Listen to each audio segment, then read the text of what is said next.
Mesdames et messieurs, bonsoir. Merci de nous retrouver à nouveau pour un nouveau numéro de l'échiquier international en direct de Al24 News. Alors, le Gabon suit la tendance de ses voisins, sauf que cette fois-ci, le coup d'État orchestré par les putschistes ne semble pas du tout constituer un véritable drame pour certains pays européens qui ont dénoncé de manière très soft, appelant à peine à la retenue et ne faisant aucune remontrance aux putschistes responsables de l'éviction de Ali Bongo. Comment expliquer ce discours médiatique et politique européen, français en particulier? Sommes-nous devant des putschistes positifs ou des putschs positifs et des putschs négatifs? De son côté, il faut bien le dire, l'Union africaine, par le biais de son Conseil de paix et de sécurité, vient de suspendre le Gabon de ses instances. Voilà des thèmes que nous allons tenter aujourd'hui de développer et auxquels nous essaierons de trouver des réponses. Nous en parlons donc ce soir avec nos deux invités. Taoufik Hamel, consultant international, chercheur en histoire militaire. Monsieur Taoufik Hamel, bonsoir. Bonsoir. Merci d'être avec nous. Merci à vous. Et bien entendu, Gamal Abina, analyste des questions internationales. Il est également, les deux sont avec nous depuis Paris par Skype. Gamal, bonsoir, merci de nous rejoindre. Bonsoir et merci pour l'invitation. Merci. Alors, pour commencer, le Gabon suspendu après une réunion du Conseil de sécurité aujourd'hui, du Conseil de sécurité et de paix de l'Union africaine. Comment faut-il comprendre ceci? Et Gamal Abina, quelles sont les conséquences de cette décision, si conséquences il y a bien sûr? Depuis le début de ces affaires de putsch, il n'y a jamais vraiment de conséquences sérieuses, à part peut-être le Niger qui souffre le plus.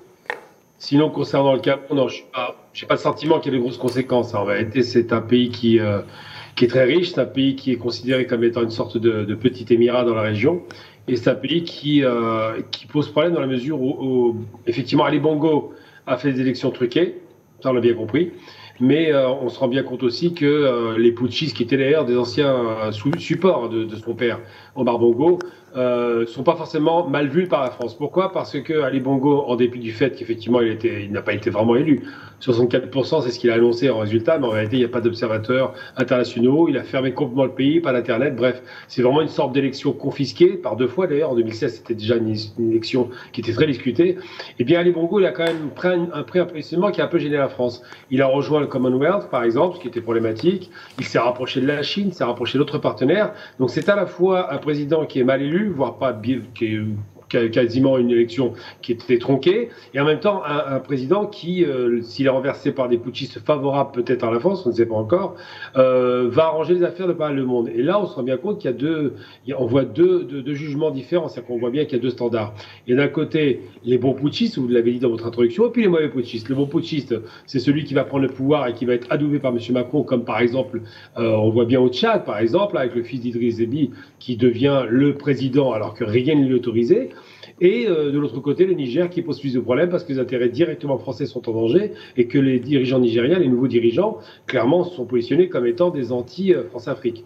Donc c'est vrai que la question qui se pose aujourd'hui, c'est est-ce que oui ou non, ces putschistes finalement ont une couleur favorable à l'ancienne puissance coloniale ou non? Eh bien, on a l'impression, peut-être, hein, c'est pas sûr, qu'au Gabon, ce serait le cas, parce que Ali Bongo a pris quelques écarts, s'est écarté un peu de la France, et que finalement, les putschistes avaient quand même, il faut se rappeler qu'un des principaux militaires était plutôt France-Afrique, plutôt France-CFA. Donc, c'est ces questions qui se posent. Oui, très bien, Gamal. Alors, on va y revenir justement à plusieurs aspects que vous avez évoqués tout au long de votre réponse. Taoufik Hamel, pourquoi ce coup d'État est-il si différent des autres qui l'ont précédé? Pourquoi n'a-t-on pas cette impression qu'il y a, ou ce coup d'État a suscité la colère de l'Europe, de l'Occident, de l'Union européenne si vous préférez, alors que les autres coups d'État ont vraiment provoqué la colère chez les Occidentaux? Déjà, dans le cas du Gabon, il y a pas, fondamentalement, on s'attendait à ce coup d'État. Déjà en 2018, il y avait déjà une tentative de coup d'État. Et quand on regarde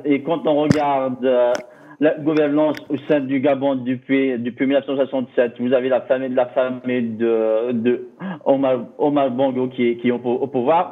Globalement, il est devenu plus une monarchie qu'un système politique. Et globalement, à travers, en tout cas, c'est un système qui a, depuis au moins 2014, il y avait toujours des révoltes qui sont aggravées à partir de 2014-2015 à cause de la crise, en tout cas, la baisse des prix du pétrole. Et on se retrouve on se retrouve avec des révoltes régulières qui fait que le régime de Ali Bongo est contesté. Dans le cas du Niger, en plus de ça, les putschistes au Gabon, dès qu'elles ont pris l'initiative, elles ont essayé de rassurer la communauté internationale comme quoi le Gabon va assumer ses responsabilités intérieures et internationales, et que l'objectif de ce coup d'État, c'était la paix. C'est pour éviter que le pays s'enfonce dans le chaos. Dans le cas du Niger, par exemple, l'une des premières décisions qui ont été prises, justement, c'était d'imposer un ultimatum à certains ambassadeurs occidentaux, notamment la France, et à un moment donné, il y avait même les États-Unis et l'Allemagne. Ensuite, mais pour l'instant, déjà, il y a un conflit et il y a des hostilités entre la France et les autorités au Niger, ce qui fait que, en même temps, notre initiative, c'était que les putschistes au Niger ont fait allusion à une tentative ou une volonté justement de faire appel au soutien de Wagner. Tout ça crée en tout cas une atmosphère complètement différente qui fait que dans le cas du Gabon, les putschistes ont essayé de rassurer la communauté internationale et intérieure. Dans le cas du Niger, c'est un peu différent, sachant que la place du Niger a une place très très particulière dans la stratégie américaine et française. Au Niger, il y a plus de 10 000 soldats français qui sont présents sur le territoire. Les Américains ont des bases militaires d'entraînement au Niger, ce qui fait que les pays occidentaux ont intérêt à préserver leur présence dans le Niger. Dans le cas du Gabon, pour l'instant, on n'a pas vu, en tout cas, la réaction des putschistes était rassurante et ont essayé d'apaiser leurs partenaires internationaux. Oui, très bien, Tawfiq Hamel.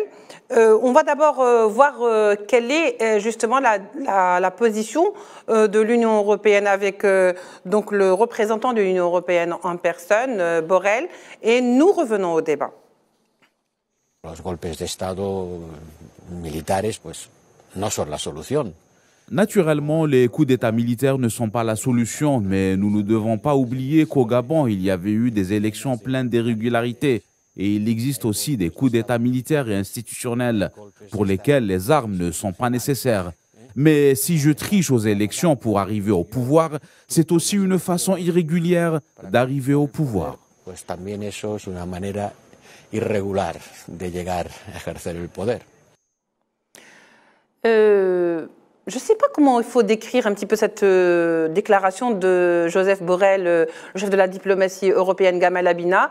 Est-ce que ce n'est pas une position un petit peu, on essaie de trouver des prétextes, de bonnes raisons au putsch au Gabon, alors que cette position, on l'a rarement vue, on ne l'a pas vue du tout, concernant le Niger, qui en plus est en train de discuter, l'Union européenne, d'éventuel un paquet de sanctions contre le Niger. Vous savez, là, on se rend bien compte qu'il y a des bons coups d'État, les mauvais coups d'État. Ça rappelle un sketch d'ailleurs des Inconnus, avec le bon chasseur, le mauvais chasseur.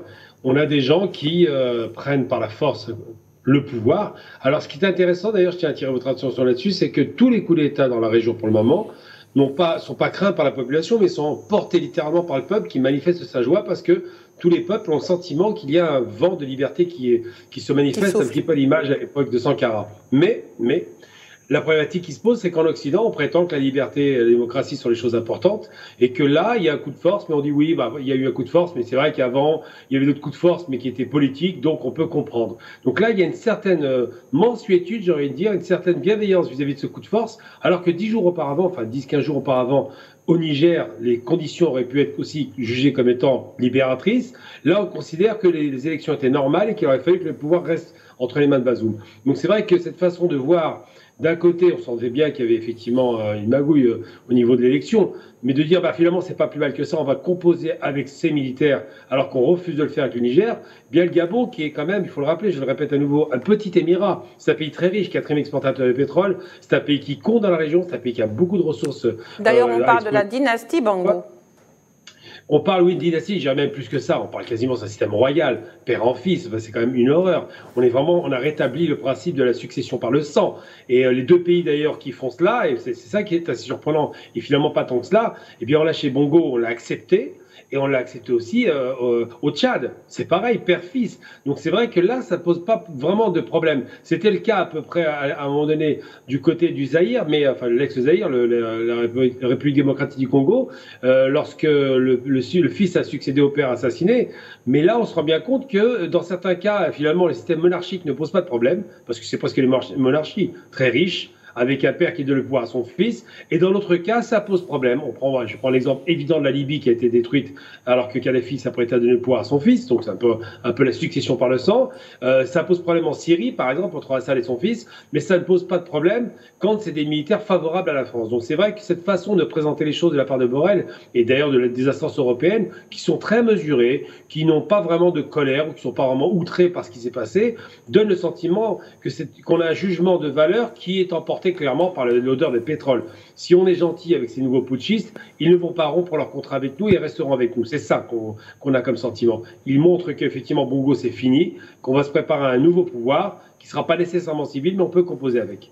Oui, alors absolument, parce que de toute façon, depuis le début de ce coup d'État, donc il y a à peine 48 heures, il n'y a pas eu un sentiment anti-français, n'est-ce pas, Tawfiq Hamel, comme on l'a vu par exemple pour le putsch, par exemple au Niger, au Mali ou au Burkina Faso, par exemple. Il y a quand même un sentiment anti-français. La population était sortie justement pour soutenir les putschistes, mais également pour crier, si vous voulez, contre la France, toute leur haine ou leur colère ou leur rejet, je ne sais pas comment on peut le dire. Mais là, pour le Gabon, on n'a pas vu ce sentiment anti-français, même s'ils soutiennent le putsch. Comment faut-il expliquer ou quelle lecture peut-on en faire? Effectivement, en tout cas, là, depuis au mois de 2020, il y a au moins 5 pays qui sont concernés par les coups d'État. Il y a dans certains pays comme le Burkina Faso, il y avait 2 coups d'État en 2020 et en tout cas en septembre et en janvier. Globalement, on se retrouve avec chaque pays a ses propres particularités. Dans le cas du Gabon, les putschistes pour l'instant n'ont pas essayé de se servir, en tout cas n'ont pas essayé de se servir du soutien de la population pour la diriger contre une puissance extérieure. Ça reste en tout cas, il y a certains facteurs internes qui ont poussé les militaires justement en tout cas à ce coup d'État. Déjà la famille de Ali Bongo a été contestée, comme j'avais dit tout à l'heure. Déjà depuis 2009, il y avait des révoltes, des émeutes qui entraînent même la mort de plusieurs Gabonais. Ensuite en 2014, 2015, 2019, il y avait des révoltes successives qui fait que la population était en tout cas contestée largement le régime qui est en place. Dans le cas du Niger, on se retrouve avec la position de la communauté internationale, particulièrement certains pays occidentaux, particulièrement la France, qui avait une position très très dure vis-à-vis des putschistes au Niger. Ce qui fait que les putschistes avaient intérêt justement à se servir de ce sentiment anti-français justement pour asseoir leur pouvoir, pour dire à la communauté internationale que les putschistes sont soutenus par la population et que parmi les pays qui voulaient davantage une intervention extérieure, c'était la France. D'une part, il y avait un sentiment anti-français et une volonté d'émancipation de la puissance colonisatrice qui est la France, d'une part. Et en même temps, les putschistes avaient justement intérêt à renforcer ce lien avec la population et à renforcer ce sentiment anti-français pour éviter toute intervention extérieure, pour discréditer toute intervention extérieure. Si on revient dans le cas du Gabon, par exemple, en 1964, il y avait le président de l'époque, Lion Ba. Il y avait le premier coup d'État en 1964. À l'époque, c'était le général de Gaulle qui est intervenu pour restaurer le président à sa place. Même dans le cas de Omar Bongo, à l'époque, c'était Jack Foccart. C'était à l'époque, on l'appelait Monsieur l'Afrique. France-Afrique, oui. Monsieur l'Afrique, lui, elle a raconté clairement, c'était lui-même personnellement qui a choisi Omar Bongo pour devenir le successeur de Lion Ba. Après qu'on a découvert en 65 qu'il avait un cancer. Oui, allez-y. Ce que je veux dire, là, le rôle de la France reste très important dans les anciennes colonies. Au Gabon, actuellement, Total reste l'une des grandes entreprises pétrolières. Il faut garder à l'esprit que le Gabon, c'est un membre de l'OPEP qui produit presque 200 000 barils de pétrole par jour. C'est un pays qui a un PIB de 21 milliards de dollars, avec une population de 3 millions en tout cas 2 millions, 3 millions d'habitants. Alors qu'il y a ça, d'une part, et en même temps, les inégalités sont très importantes au sein du Gabon, qui fait que le régime en place et la population étaient largement contre le régime en place. Oui. Gamel Abina, est-ce que le timing choisi pour ce coup d'État pourrait signifier quelque chose? C'est-à-dire d'autant plus que ce coup d'État intervient alors que le dossier nigérien n'est pas encore fermé pour l'instant. Je pense qu'il n'y a pas de hasard par rapport au timing, il y a un choix qui est réfléchi évidemment. Je pense que le fait, il faut quand même pas tout mélanger. C'est vrai qu'on voit les coups de force militaires, on voit des militaires arriver, prendre la porte sur une tribune, mais la question qui fait qu'il n'y a pas le rapport France-Afrique, enfin le rapport de détestation de la France, qui n'est pas une manifestation anti-France, elle est très simple, hein. Ça vient d'être dit par Tofik Kamel, c'est un pays très riche. C'est un pays qui a très peu d'habitants et ils n'ont pas été confrontés, parce que c'est l'Afrique centrale, donc on est quand même assez loin de ces régions enclavées que sont le Niger ou encore le Burkina Faso, qui sont des pays pauvres, qui sont des pays qui n'ont pas accès à la mer, qui n'ont pas beaucoup de pétrole ou de gaz, qui n'ont pas exploité surtout, et des pays qui ont été confrontés à deux phénomènes. Le premier phénomène, c'est la distorsion, enfin l'immense disparité de richesse entre le nord très pauvre, essentiellement Touareg, et le sud relativement moins pauvre, pas riche mais moins pauvre, avec un peu plus d'eau, plus de végétation. Donc c'est déjà un rapport géographique. Il y a le désert d'un côté, puis un peu plus d'opulence avec le fleuve Niger. Et de l'autre côté, il y a les mouvements terroristes et séparatistes qui ont accéléré la haine de la France, qui prétendait aider ces différents pays qui ont été confrontés à cela. Je parle du Sahel. Donc le Gabon n'a pas été du tout confronté au terrorisme, ni Boko Haram, ni rien du tout. Ils sont dans une situation où une réclamation de redistribution des richesses, où il y a un ras-le-bol de cette dynastie Gabon qui n'a que trop duré. Mais il n'y a pas ce rapport de défiance avec la France, que finalement la France, du point du Gabonais, c'est Total, c'est de l'argent qui sort en offshore, c'est beaucoup d'argent qui peut irriguer le territoire. Pourquoi serait-il en rupture avec la France? Non, il n'y a pas de raison particulière. Même les militaires, d'ailleurs, ne manifestent pas de défiance vis-à-vis de la France. J'ai même dit qu'il y a des militaires qui étaient France-Afrique. C'est-à-dire qu'il était d'accord pour avoir ce fameux franc-CFA. Ça ne le dérangeait pas. Donc le rapport France-Gabon est un rapport quasiment presque organique parce que l'argent est là et coule à flot. Si jamais il y avait moins d'argent, il y avait plus de disparités et plus de monde, une population finalement réduite, 3 millions d'habitants, il y aurait eu des problèmes. Mais aujourd'hui, ces problématiques n'ont rien à voir. Par contre, le point commun contre tous ces régimes-là, c'est qu'ils sortent sur une vague anti-corruption, c'est comme ça qu'ils se présentent, sur une vague de souverainisme, même si Bongo s'était un peu écarté de la France avec le Commonwealth, et ils sortent sur une vague de mécontentement populaire généralisé par rapport à la pauvreté et la redistribution de richesses. C'est le seul point commun qu'on peut leur donner. Par contre, en termes de communauté de destin, c'est vrai que la question gabonaise se distingue totalement de celle du Niger. Oui. Tawfiq Hamel, est-ce que, comme depuis donc le début de ce coup d'État, on entend souvent que la France serait pas très étrangère à ce coup d'État? Est-ce que finalement aujourd'hui, alors deux questions en une, est-ce que finalement aujourd'hui l'Afrique est destinée dans sa géopolitique qui s'annonce à des coups d'État pour pouvoir exister? Est-ce que c'est un petit peu ça la destinée de l'Afrique quelque part? Alors, ce qui est certain, c'est que il y a beaucoup d'États africains qui dont les institutions restent très fragiles, qui sont le proie à une instabilité interne, peut-être à des guerres civiles, même à une instrumentalisation de puissance extérieure. Il y a certains États qui font face à ces difficultés. Justement, l'une des raisons pour laquelle justement l'Union africaine justement insiste sur les changements constitutionnels, justement, c'est d'éviter de se retrouver dans ce type de situation qui devient ingérable. C'est une question de principe. Même si l'Union africaine fondamentalement ne peut pas y remédier pour l'instant, mais ça reste une position de principe. Alors, d'une part, on a le constat de la fragilité de certains États africains.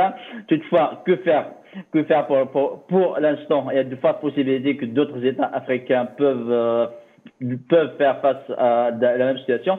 Si vous prenez le cas du Cameroun, par exemple, avant-hier, juste après le coup d'État du Gabon, le président du Cameroun a réalisé, en tout cas, a initié des changements au sein du haut commandement militaire dans différents services de l'armée. Il y avait des changements de direction. Le président du Cameroun, il est au pouvoir depuis 1982 et il est malade et malgré ça, il est toujours au pouvoir. Et dans le cadre du Sénégal, l'année dernière, au mois de juillet, le président sénégalais avait l'intention de modifier la constitution justement pour briguer un troisième mandat, mais il a fallu attendre le mois de juillet dernier pour renoncer à cette initiative. Ce que je veux dire, pour l'instant, la majorité des coups d'État récents, en fait, on peut les considérer comme une correction que des coups d'État, parce que le plus souvent sont intervenus face comme une conséquence à la faillite de la classe politique civile. Soit il y a la corruption, soit sont incapables d'apporter des solutions, soit dans le cas du Burkina Faso, par exemple, on a reproché au président du Burkina Faso son incapacité à résoudre le problème des islamistes et du terrorisme. Dans la majorité des cas, les militaires reprochent aux dirigeants civils leur incapacité justement de résoudre certains problèmes ou soit la mauvaise gouvernance, soit le problème de la corruption. Donc il y a ce type de problème et il y a de fortes possibilités que certains pays africains feront face à ce type de coup d'État dans les années à venir. Gamal Abina, est-ce que vous ne pensez pas que quelque part les médias français, ou particulièrement bien sûr, mais les médias européens, mais particulièrement français, font dans la géométrie un petit peu variable concernant le traitement de la question gabonaise, parce que de toute façon, comme je le disais tout à l'heure, il y a à peine des appels à la retenue, mais il n'y a pas du tout cette exigence qui était ailleurs, c'est-à-dire le retour à l'ordre constitutionnel, les délais, les ultimatums. Et d'ailleurs, on l'a vu sur les médias français, pratiquement, il y avait les sourires aux lèvres avec ce coup d'État, même s'il est plus ou moins dénoncé. Plus ou moins dénoncé, c'est pour la forme. En réalité, il y a, effectivement, vous faites bien de le dire, c'est une question d'orientation économique et politique.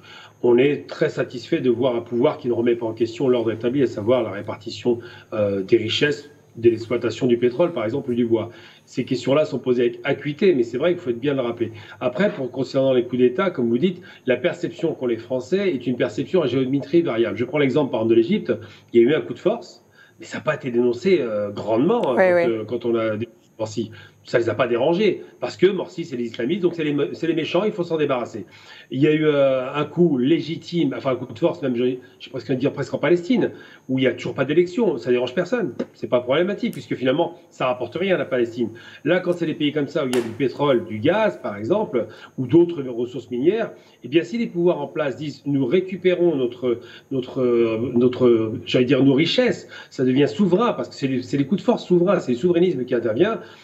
Ça pose problème. Je prends deux exemples très concrets dans l'histoire qui parleront immédiatement. La Libye, 73, l'Algérie, lorsqu'ils nationalisent le pétrole, c'est extrêmement mal vu. Et là, on commence à parler de militaires, de terrorisme, de gens dangereux, de gens qui cherchent à déstabiliser. C'est une technique qui est connue. Ensuite, concernant le fait qu'il y ait des coups de force comme ça militaires, j'ai envie de dire que cette façon de présenter l'Occident comme étant civilisé, parce que pas de coups de force, et puis les pays du Sud un peu sauvages, comme l'Afrique, l'Amérique du Sud, souvent, comme étant des pays un peu déstabilisants, pas très structurés. Rappelons tout de même qu'en Europe, quand il y a des crises économiques, les coups de force militaires, on les a vus. Ça s'appelait le fascisme. C'était au Portugal avec Salazar, c'était en Espagne avec Franco, c'était en Italie avec Mussolini, c'était en Allemagne avec Hitler, c'était en Roumanie avec Antonescu. Il y a tout un tas comme ça de militaires. Ce sont des militaires qui ont pris le pouvoir par la force et qui ont conduit à la guerre. Là, en Afrique, c'est un peu différent. Ces militaires, c'est la structure du pays. C'est ce qui reste de plus structuré, malheureusement, parce que le reste n'existe pas. Et ces militaires donnent espoir au peuple. Donc, il y a vraiment un assentiment. Maintenant, il ne faut pas se tromper. Tous les coups de force ne se valent pas. Tous les dirigeants ne se valent pas. On verra à l'usage ce qui se passera. Mais il semble effectivement que les nouveaux pouvoirs en place au Gabon ne dérangent personne en Occident. Parce qu'ils n'ont rien remis en cause. Ni la monnaie, ni les intérêts économiques pétroliers et gaziers, ni l'intérêt ni l'essentiel. En somme, en gros, quand le porte-monnaie n'est pas attaqué, absolument, vous êtes quelqu'un de recevable. Vous pouvez voler, c'est pas grave. Le plus important, c'est que vous ne touchiez pas à notre argent. Alors, une question qu'on ne peut pas s'empêcher de poser. Je vais vous la poser à tous les deux. Je voudrais avoir un petit peu votre réponse parce que de toute façon, on arrive, voilà, vite fait, on me le dit, au terme de cette émission. Doit-on s'inquiéter d'autres coups d'État vu que le syndrome est en train de courir apparemment en Afrique et à l'Afrique, le changement politique ne peut s'opérer, selon vous, que par des coups d'État? Taoufik Hamel? Il me semble que ça, c'est une probabilité. Comme je l'avais dit tout à l'heure, il suffit juste de voir le cas du Cameroun. Vous avez un président qui gouverne depuis 1982, justement par inquiétude, a réalisé hier un changement au sein de la direction de l'armée. Donc, vu la situation actuelle, surtout depuis la crise de Covid, la situation socio-économique et même politique de plusieurs États, pas uniquement africains, même au sein des pays occidentaux, oui. leur situation économique et sociale s'est beaucoup aggravée, ne serait-ce que pour la dette publique quand on regarde. Et généralement, dans les moments d'insécurité, d'instabilité, le plus souvent, les institutions militaires et sécuritaires prennent de l'importance. Vu la situation, il y a une possibilité. Merci beaucoup, M. Taoufik Hamel. Gamal Abina, alors juste un petit mot, parce que vraiment, il ne nous reste plus de temps. Hein. Très court. J'avais dit dans un média panafricain l'année dernière que le Mali n'était que la première étape de coups successifs, un effet domino, parce qu'il y a un modèle qui existe et parce que le monde a changé et que les Russes sont arrivés, les Chinois. Donc c'est le début, effectivement, d'un effet domino et ça va continuer. Ah, vous n'êtes pas très optimiste, Gamal Abina. En tous les cas, mesdames et messieurs, je vous remercie de nous avoir suivis. Merci à nos invités, Taoufik Hamel qui était avec nous donc depuis Paris, consultant et chercheur dans le dossier militaire. Merci à Gamal Abina, analyste des questions internationales, d'avoir été avec nous. Au revoir, on se retrouve demain pour un nouveau numéro de l'Échiquier international.